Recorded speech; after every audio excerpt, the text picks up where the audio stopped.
Hello everyone, स्वागत है आपका हमारे YouTube channel smart classes with Saroj ma'am में। तो कैसे हैं आप? आई होप आप सब बढ़िया होंगे।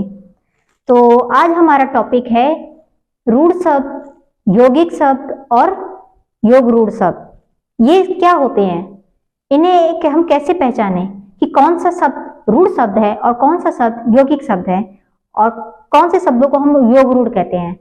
एग्जाम टाइम में हमेशा क्या होता है कि 4 ऑप्शन आते हैं। 4 ऑप्शन में आपको दे दिए जाएंगे, जिसमें से 3 रूढ़ शब्द दे दिए जाएंगे और एक अलग कोई शब्द दे दिया जाएगा। फिर आपको पहचानना होगा कि इसमें से रूढ़ शब्द कौन सा है। जब तक आपको पता नहीं होगा आप कैसे पहचानेंगे। तो आज हम आपको बताएंगे कि रूढ़ शब्दों को आप कैसे पहचान सकते हैं। चलिए तो स्टार्ट करते हैं हम अपना सेगमेंट। लेकिन उससे पहले आपसे एक रिक्वेस्ट है कि जो बच्चे नए आए हैं वो मेरे चैनल को सब्सक्राइब करें और मेरे वीडियो को लाइक और शेयर करें, ताकि और बच्चों के पास भी ये वीडियो जा सके। क्योंकि ये जो हम आज टॉपिक पढ़ाने जा रहे हैं ये एग्जाम पॉइंट ऑफ व्यू से बहुत ही ज्यादा इंपॉर्टेंट है। आपके ये टेट में, सी टेट में, रीट जैसे एग्जाम में भी ये आते हैं। तो चलिए स्टार्ट करते हैं, अब देर नहीं करते हैं, चलिए स्टार्ट करते हैं। तो पहले हमने आपको पढ़ाया था व्युत्पत्ति के आधार पर शब्दों कितने प्रकार के होते हैं। आज हम आपको पढ़ाएंगे कि रचना के आधार पर। एग्जाम में आ जाता है रचना के आधार पर या फिर आ जाता है बनावट के आधार पर, कि बनावट के आधार पर शब्दों के कितने भेद होते हैं या फिर रचना के आधार पर शब्दों के कितने भेद होते हैं। तो अगर आपसे ये पूछा जाए कि रचना के आधार पर या बनावट के आधार पर शब्दों के कितने भेद होते हैं तो आप 3 बताएंगे। अब वो 3 कौन कौन से हैं? वो 3 हैं रूढ़ शब्द, यौगिक शब्द और योग रूढ़ शब्द। अब ये क्या होते हैं, चलिए हम आपको बताते हैं। रूढ़ शब्द वो शब्द होते हैं जिनको हम सार्थक खंडों में बांट नहीं सकते। जैसे कि अब हमारा ये रूढ़ शब्द है, अब इसमें हमारे जैसे ये हाथ हो गए, अब इनको अगर हम बांटना चाहें तो हम इन्हें सार्थक खंडों में नहीं बांट सकते। अब कैसे बांटेंगे इसे?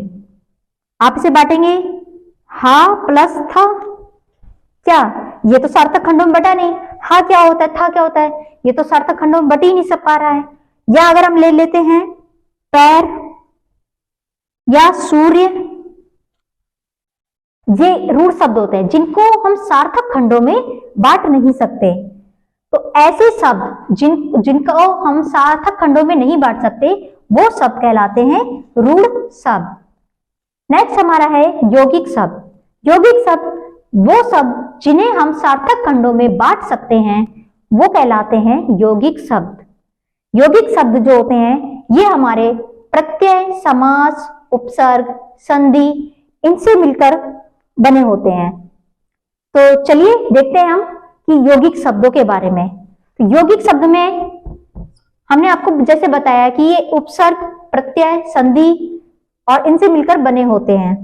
तो चलिए स्टार्ट करते हैं। जैसे हमारा हो गया अत्याचार, हमारा शब्द है अत्याचार। अत्याचार, अब हम इसको अगर हम बांटे, अगर हम इनको 2 पार्ट में डिवाइड करें, सार्थक खंडों में बांटे तो इसका क्या हो जाएगा, अति प्लस 4। तो ये शब्द हमारा 2 खंडों में बट गया, सार्थक खंडों में, तो ये हो गया हमारा यौगिक शब्द। तो वे शब्द जो सार्थक खंडों में बांटे जा सकते हैं यौगिक शब्द होते हैं। नेक्स्ट देख लेते हैं हम लोग एग्जाम्पल। जैसे हमारा हो गया अधिकार, अधिकार। तो अधिकार को हम सार्थक खंडों में बांटे तो ये हो जाएगा अधि प्लस कार, अधि प्लस कार। तो ये हो गए हमारे यौगिक शब्द। ऐसे ही और शब्द हैं हंसना, अनेकता, जिनको हम सार्थक खंडों में बांट सकते हैं। और ले लेते हैं हम लोग जैसे अर्थी।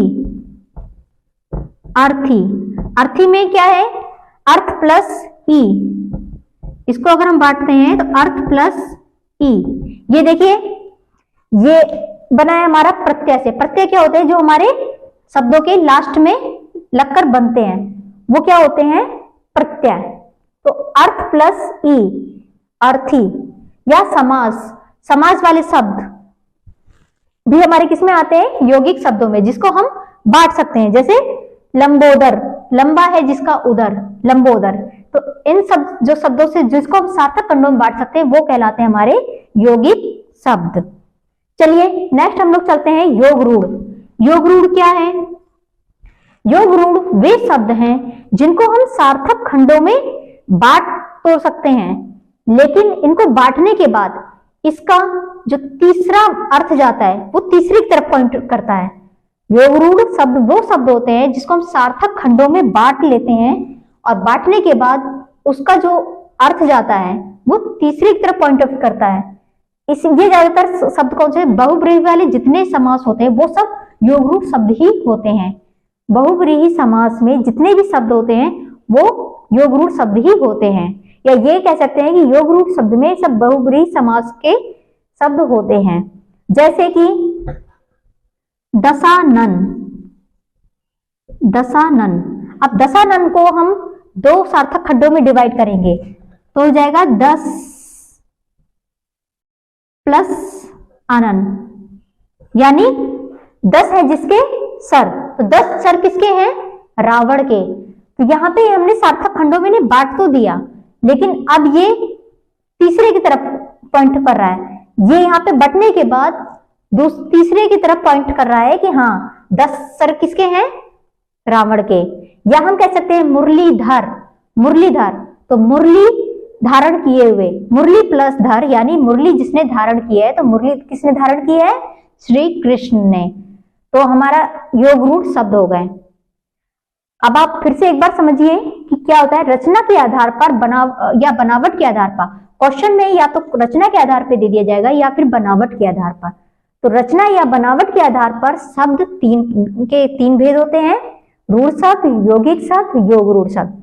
रूढ़ शब्द वे शब्द होते हैं जिन्हें हम सार्थक खंडों में बांट नहीं सकते। यौगिक शब्द वे शब्द होते हैं जिन्हें हम सार्थक खंडों में बांट सकते हैं, और योग रूढ़ शब्द वे शब्द होते हैं जिन्हें हम सार्थक खंडों में बांटने के बाद उसका जो अर्थ निकलता है वो तीसरे पॉइंट की तरफ जाता है, वो सब योग रूढ़ शब्द होते हैं। और ये ज्यादातर बहुब्रीहि समास में आते हैं। जितने बहुब्रीहि समास के उदाहरण हैं वो सब योग रूढ़ शब्द ही होते हैं। तो आज की क्लास आपको हमारी कैसी लगी? कमेंट बॉक्स में जरूर लिख के दीजिएगा। मिलते हैं फिर हम लोग नेक्स्ट क्लास में, तब तक के लिए चलते हैं। और हाँ, हमारे वीडियो को लाइक और शेयर जरूर करें। ठीक है, नमस्कार।